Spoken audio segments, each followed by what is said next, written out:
E aí galera, tudo bem com vocês? Vamos aí para mais um giro de notícias sobre o Cruzeiro com questões importantes que têm movimentado o ambiente do nosso clube. Meu nome é Emerson Araújo, esse é o canal 6x1 e desde o início eu peço para você deixar o like no vídeo, se inscrever no canal caso ainda não seja inscrito e usar os comentários para opinar sobre cada um dos temas. E antes da gente partir para as notícias efetivamente, vou só fazer aquele já tradicional giro de agradecimento a quem se tornou membro do canal 6x1, que hoje vai para Rodrigo Eduardo e Carlos Natalício Costa. Então muito obrigado Carlos e Rodrigo.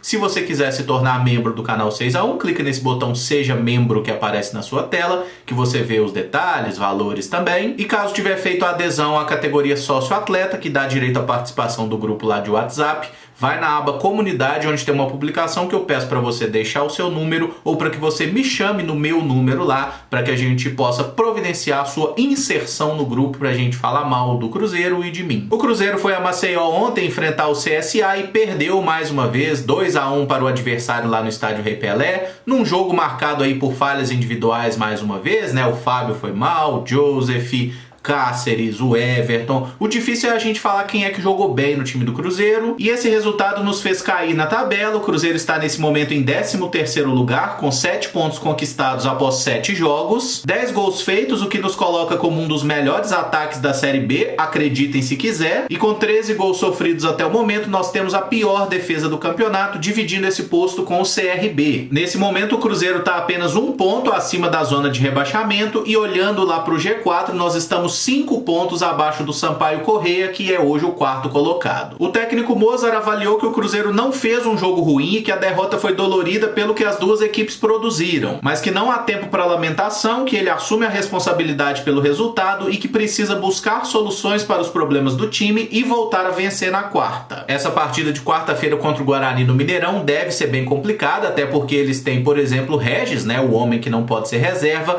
mas ainda assim, olhando para a atuação do Cruzeiro de ontem, o Mozart falar que a gente não jogou mal me beira a Felipe Conceiçãozismo, porque a nossa atuação ela foi ruim em qualquer aspecto que a gente quiser analisar. Defensivamente nós não fomos bem, tanto que o CSA teve as melhores oportunidades no jogo. Na parte ofensiva, o Cruzeiro só acertou 2 finalizações no gol. Uma foi o gol de cabeça do Felipe Augusto, depois de uma jogada de escanteio, né, uma bola parada. E o outro arremate no gol foi um chute do Adriano de fora da área que o goleiro fez uma defesaça. Mas no segundo tempo, por exemplo, o CSA conseguiu chegar em alguns contra-ataques na cara do gol e, por sorte, os caras finalizaram mal, tá? Então, naquele finalzinho ali, tava muito mais fácil o CSA fazer o terceiro do que o Cruzeiro buscar o empate, porque o Cruzeiro mostrava vontade, o Cruzeiro queria conseguir alguma coisa do jogo, mas qualidade de jogo a gente não teve nenhuma. E eu concordo que desde que o Mozart chegou ao time do Cruzeiro, a gente tem sofrido menos nas partidas jogando com 3 zagueiros, né? O problema é, quando o adversário chega, costuma ser gol, e isso tem sido um grande problema. O nosso sistema defensivo ele não oferece segurança nenhuma,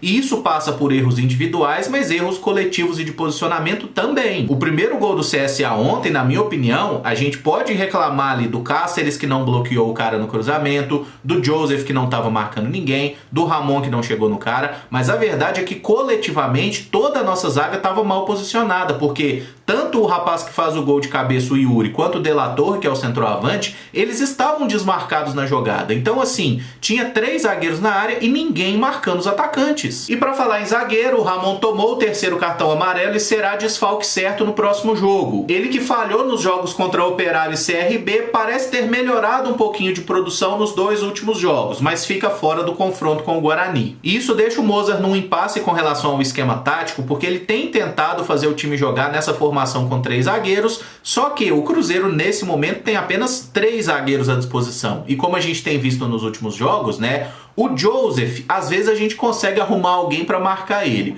O Everton, às vezes a gente consegue arrumar alguém para marcar ele. Agora, Joseph e o Everton se torna insustentável. Então, para quarta-feira a gente está sem o Ramon e tem a volta do Paulo, né, que é um zagueiro adequado para jogar ali pelo lado esquerdo. Beleza. Eu acho que nesse contexto faz mais sentido o Cruzeiro jogar com linha de 4 atrás, porque aí joga ou o Joseph ou o Everton. Escalar os dois tem sido uma temeridade, porque eles estão sem sem confiança e falhando muito mais que o aceitável para qualquer jogador de futebol profissional, né? Uma outra alternativa que eu já falei em outro vídeo e acho que poderia ser interessante é usar o Cáceres como um zagueiro pela direita, o Paulo como um zagueiro pela esquerda, e aí escolhe aí o menos pior, seja Joseph, seja o Everton, seja algum outro jogador da base, né, que o Cruzeiro encontre aí, para fazer o papel de um zagueiro centralizado. E essa opção daria inclusive a possibilidade do Norberto estrear como ala direito. O Norberto deve ser o único dos recém-contratados à disposição para o jogo de quarta-feira. O Mozart falou na coletiva que Rodolfo, Wellington Nem, Jean Vitor e Eduardo ainda não reúnem condições para estrear porque precisam aperfeiçoar o condicionamento físico. E se você não sabe quem é esse Eduardo, eu também não sei, tá? Chamado pelo treinador de Dudu na coletiva, ele é um atacante de 22 anos, 1,87 m de altura e apareceu no bid registrado no Cruzeiro na última semana, vindo emprestado pelo Tombense. Ele jogou por Ceará, Santa Cruz de Natal e Primavera de São Paulo e soma na carreira 50 jogos e 4 gols. Eu nunca vi esse rapaz jogando na minha vida, não tenho a menor condição de dizer se ele é bom de bola ou ruim, mas assim, analisando os números, um centroavante que em 50 jogos fez 4 gols,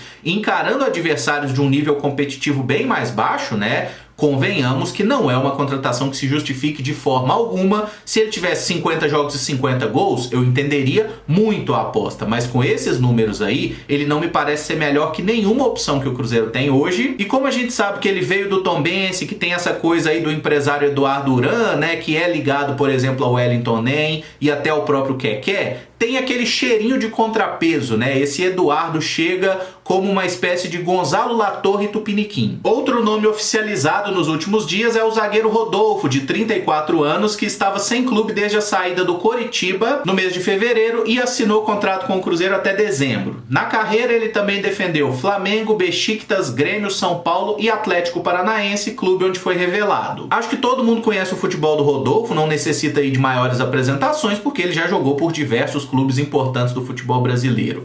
Não acho que o Rodolfo esteja no seu melhor momento de carreira, tanto que estava sem clube há 4 meses, né? E deve demorar um pouquinho para estar em forma, então ele não deve estrear nesse jogo aí da quarta-feira. Mas pelo que ele já fez na carreira e pelo aspecto dele ser muito bom na bola aérea, eu acho que é um jogador que vem para qualificar um pouco o setor, essa pior defesa aí da Série B que o Cruzeiro ostenta hoje. O lateral esquerdo Jean Vitor é outro que assinou com o Cruzeiro até o fim da temporada. O ala de 26 anos estava no Boa Vista do Rio e fez boa Série B no último ano pelo Paraná Clube, tendo aparecido para o futebol com a camisa do Botafogo. O que mais se destaca no jogador é a qualidade na cobrança aí de bolas paradas. Dessa mais recente leva de contratações, o Jean Vitor foi o nome que eu mais gostei, tá? Porque é um jogador que fez uma Série B muito boa pelo Paraná Clube, apesar do péssimo desempenho coletivo do time, que acabou sendo rebaixado, e nessa temporada pelo Boa Vista também estava jogando direitinho, fez 3 gols, deu 2 assistências em coisa aí de 15 partidas. Me parece um jogador que também vem para qualificar um pouco o setor, né? O Felipe Augusto vem quebrando o galho por ali, até tem feito alguns gols, mas é um jogador que eu acho que produz muito pouco. O Matheus Pereira também não vem jogando um grande futebol nessa temporada, né? Aquele nível que ele mostrou nos primeiros jogos do ano passado, ele não tá conseguindo jogar há um bom tempo, então eu acho que o Jean Vitor é sim uma contratação legal. Estou fazendo um vídeo de olheiro sobre ele que deve estar no ar amanhã. E o Mozart falou na coletiva que não descarta a possibilidade de contratação de outros jogadores para qualificar pontualmente o elenco, tá? A questão é, hoje provavelmente é o último dia que o Cruzeiro poderá contratar atletas, né? Porque pelo que foi noticiado, esse dia 28 de junho é a data limite aí para o Cruzeiro pagar ao defensor aquele valor de aproximadamente 7 milhões de reais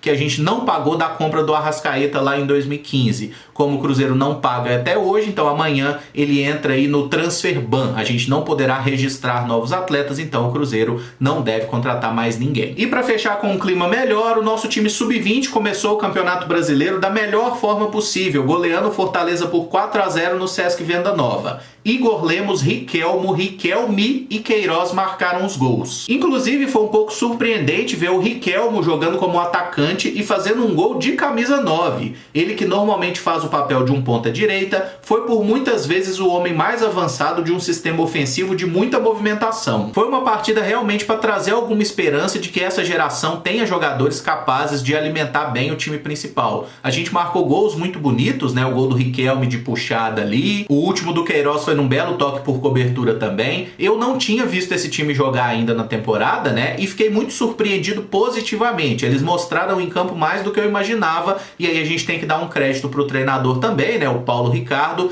que voltou ao clube e é um técnico bem melhor do que aqueles que estavam aqui na última temporada. O próximo jogo dos meninos é na quarta-feira, 3 horas da tarde, contra a Chapecoense lá em Chapecó. E vocês lembram o que aconteceu no ano passado quando a gente foi jogar com a Chapecoense, né? Teve aquele episódio lá dos caras transantes que acabaram depois sendo dispensados. Então tomara que dessa vez todo mundo faça aí um voto, né? Um cinto de castidade, vá tranquilo, jogue bola, volte numa boa, sem querer transar com as moças da região, que de fato são muito bonitas, né? Mas que todo mundo fique bem comportado e volte, porque a gente precisa desses caras jogando bola. E vale pontuar para quem quiser assistir, todos os jogos do Campeonato Brasileiro Sub-20, eles têm transmissão pela internet, tá? É só você jogar aí CBF TV que você consegue achar todos os jogos aí da competição, inclusive, né, todos do Cruzeiro.